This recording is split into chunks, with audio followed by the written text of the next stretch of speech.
বালির বিজয়কৃষ্ণ ভবনের সামনে অনুষ্ঠিত হলো রবীন্দ্র জয়ন্তী পালন অনুষ্ঠান। আয়োজনে প্রতিধ্বনি শাখা, ভারতীয় গণনাট্য সংঘ, পশ্চিমবঙ্গ লেখক শিল্পী সংঘ, ব্যান্ডেল চুঁচুড়া আঞ্চলিক কমিটি।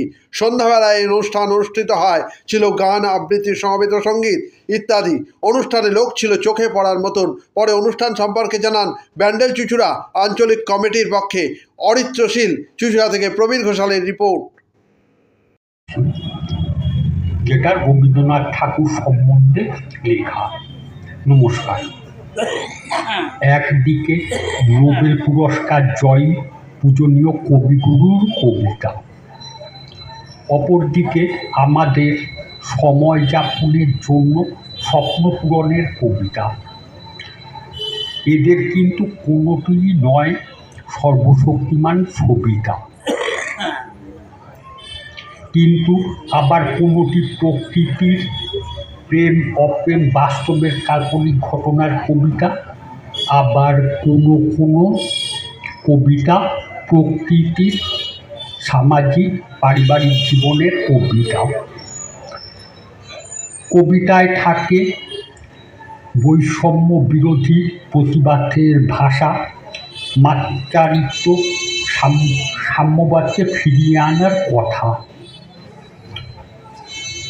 একদিকে সহজ সরল ছন্দের স্বাভাবিক কবিতার থাকা, অপরদিকে জটিল কঠিন ছন্দহীন আধুনিক কবিতাদের থাকা।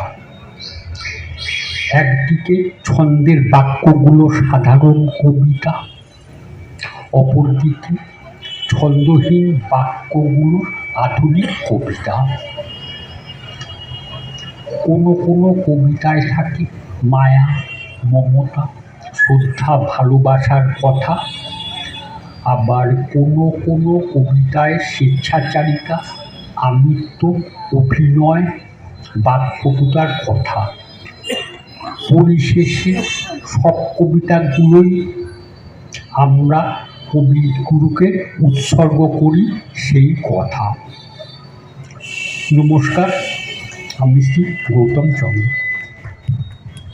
প্রতিধ্বনি শাখা ভারতীয় গণনাট্য সংঘের এবং পশ্চিমবঙ্গ গণতান্ত্রিক লেখক শিল্পী সংঘ ব্যান্ডেল চুঁচুড়া আঞ্চলিক কমিটি এর যৌথ উদ্যোগে বালির মোড়ে আজকে আমরা রবীন্দ্র জয়ন্তী পালন করছি। মূলত এই সময়ে দাঁড়িয়ে রবীন্দ্রনাথের প্রয়োজনীয়তা, রবীন্দ্রনাথের গান ও কবিতাকে চর্চা করার যে প্রয়োজনীয়তা, বিজ্ঞান, যুক্তিবাদ, কুসংস্কারের বিরুদ্ধে, সাম্প্রদায়িকতার বিরুদ্ধে মানুষের ঐক্য, মহামিলনের যে ডাক, তাকে কেন্দ্র করেই আজকে আমাদের রবীন্দ্রনাথকে স্মরণ করছি। আমরা ব্যান্ডেলের এপারে যেমন স্মরণ করব, ব্যান্ডেলের ওপারেও একদিন রবীন্দ্রনাথকে স্মরণ করব। সেদিন আমরা নজরুলকেও স্মরণ করব সেই অনুষ্ঠানে। তো আজকে এই অঞ্চলের বিভিন্ন শিল্পীরা এসে কেউ গান, কেউ কবিতা, কেউ কথা বলছেন, শ্রুতি নাটক আছে, সব মিলিয়ে আজকে এই আমাদের আয়োজন। আমরা চাই যে ঘরে ঘরে রবীন্দ্রনাথের চর্চা হোক, সংকটের সময়ে রবীন্দ্রনাথই আমাদের আশ্রয়।